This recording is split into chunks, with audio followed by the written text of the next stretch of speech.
Bonjour, la présente capsule va vous démontrer comment paginer un document tout en respectant les consignes du cahier de l'élève.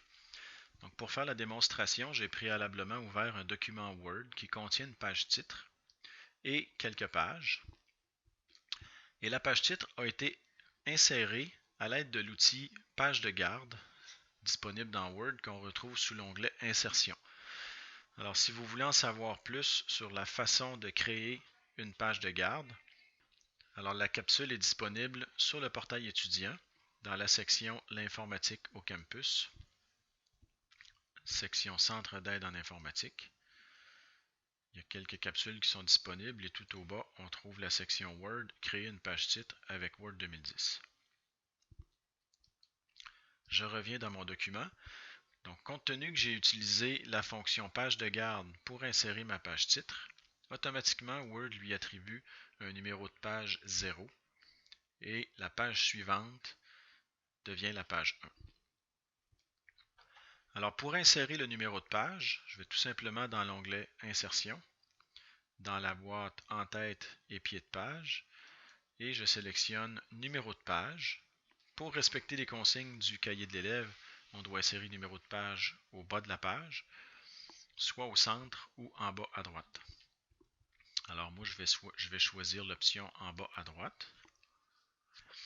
Et automatiquement, on voit que le pied de page a été ouvert à la page 1, qui est la première page qui contient du texte. Si je vais aller vérifier qu'est-ce qui s'est passé sur la page titre, on voit que le numéro de page n'a pas été inséré. Tout simplement, il n'est pas affiché. Comment est-ce que c'est possible? C'est que à l'intérieur de ce document-là qui ne contient qu'une seule section, il est possible d'avoir un premier pied de page qui est différent du pied de page régulier de tout le document. Et ce premier pied de page est sur la première page de la section. Si je regarde ici, étant donné que le pied de page est ouvert, j'ai un outil En-tête et pied de page qui est disponible avec un onglet Création. Et dans la boîte des options, je vois que l'option Première page différente est cochée. C'est ce qui permet à Word de ne pas afficher le numéro de page dans la première page de la section du document. Si je souhaite par contre commencer ma pagination à la page 2, de façon à faire en sorte que la page titre soit comptée comme étant la page numéro 1 et que la première page de contenu soit la page 2, je peux tout simplement aller sélectionner le numéro de page, cliquer sur le bouton droit de la souris. Ensuite, je choisis l'option Format des numéros de page et je peux demander à Word de commencer à numéroter à partir de 2. Donc de cette façon-là, le numéro de page n'est toujours pas affiché dans la page titre et la page suivante commence à 2. Et si je poursuis dans le document, je vois 3, 4 et ainsi de suite. Pour fermer l'entête et le pied de page, je peux cliquer sur le X de la boîte fermée, tout simplement. Alors pour paginer un document qui contient une table des matières, c'est un petit peu différent. Pour respecter les consignes du cahier de l'élève, on ne doit pas afficher le numéro de page sur la page titre et sur la page contenant la table des matières. Donc, pour faire la démonstration, j'ai ouvert un document qui contient une page titre et une table des matières et le texte commence à la page 3. Pour pouvoir arriver à faire une mise en page différente sur la page titre et sur la page contenant la table des matières, il existe une fonctionnalité dans Word qu'on appelle des sections. Alors, chacune des sections d'un document Word peut comporter des éléments de mise en page différents, comme l'entête et le pied de page, et la numérotation des pages.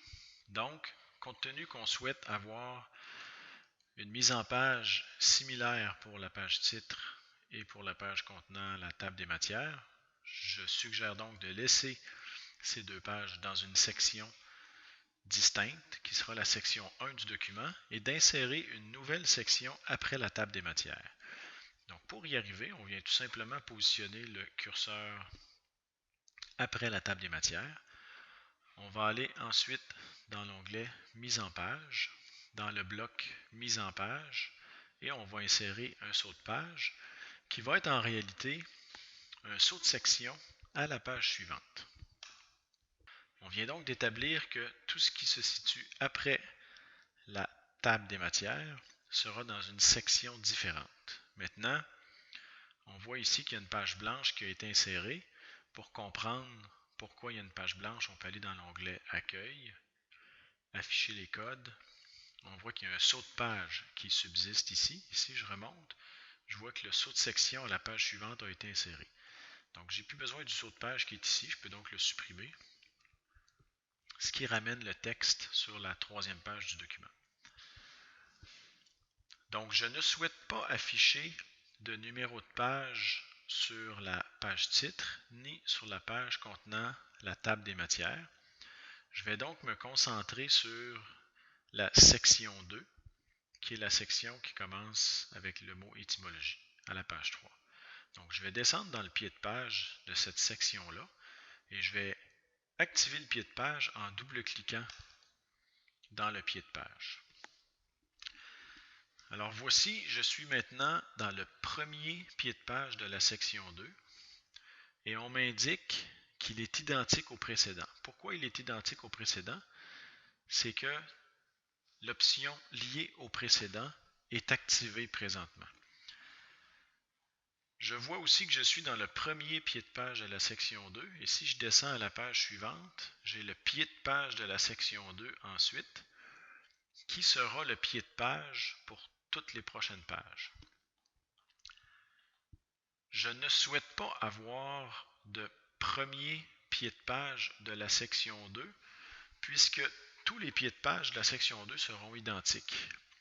J'ai donc pas besoin d'utiliser l'option première page différente. Alors si j'enlève cette option, on voit qu'à la première page de texte qui commence par le mot étymologie, je suis immédiatement dans le pied de page de la section 2. Alors le premier pied de page de la section 2 n'existe plus.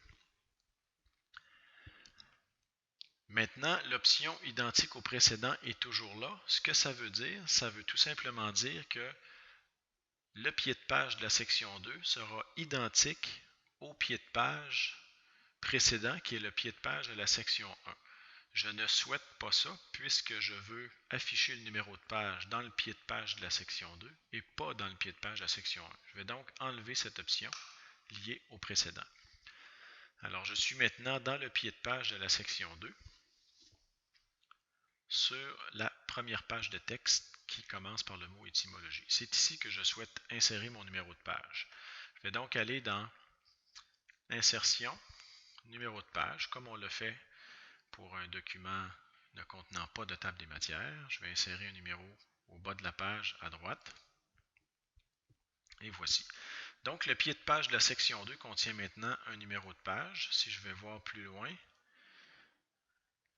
il y a toujours un numéro de page. Pour l'instant, ce n'est pas le bon numéro de page. Si je vais voir maintenant dans la page contenant la table des matières, il n'y a pas de numéro de page. Et dans la page contenant la page titre, il n'y a pas de numéro de page non plus. Alors, maintenant, le numéro de page n'est pas bon. Je souhaiterais que ce numéro de page soit à la suite du document, donc que ce soit la page 2 ou la page 3, selon que je souhaite inclure ou non la page titre comme étant la page 1 du document. Alors, je peux sélectionner le numéro de page, je clique sur le bouton droit et je vais aller voir le format des numéros de page. Je pourrais indiquer à Word que je souhaite faire la numérotation à la suite des sections précédentes. Ce que ça veut dire, c'est que Word va continuer pour la section 2 à numéroter à la suite de la section 1. Alors, si j'utilise cette option, on voit que la première page de la section 2 devient la page 2, puisque la page contenant la table des matières est la page 1 et la page contenant la page titre est la page 0.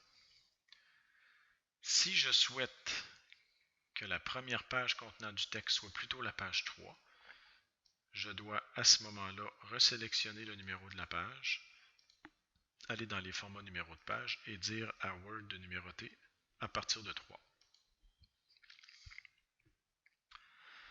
Je n'ai toujours pas de numéro de page dans la section 1 qui contient la page titre et la table des matières. Par contre, toutes les autres pages du document, elles, sont numérotées à partir de 3.